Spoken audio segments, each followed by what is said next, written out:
Adding tracking number on your Amazon order is pretty simple. Amazon is a great place to sell your product and people can buy that. Let's see how you can do that. First of all, let's go to the Amazon Central Sales Central. Here you can click on unshipped button. Now after unshipped order, you can see self ship, confirm ship. Now here you have to click on them. Remember, only these options are applicable where you can actually add your tracking number. After clicking on them, you can just simply see, you can select your ship date and you can select your shipping method. Here you can select your carrier number, Airmax, Blue Dart, delivery. There are a lot of shipment method. It depends on your country and location too.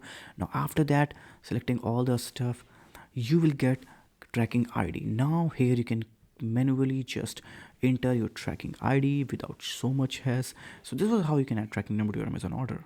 Have an I'll see you in the next one.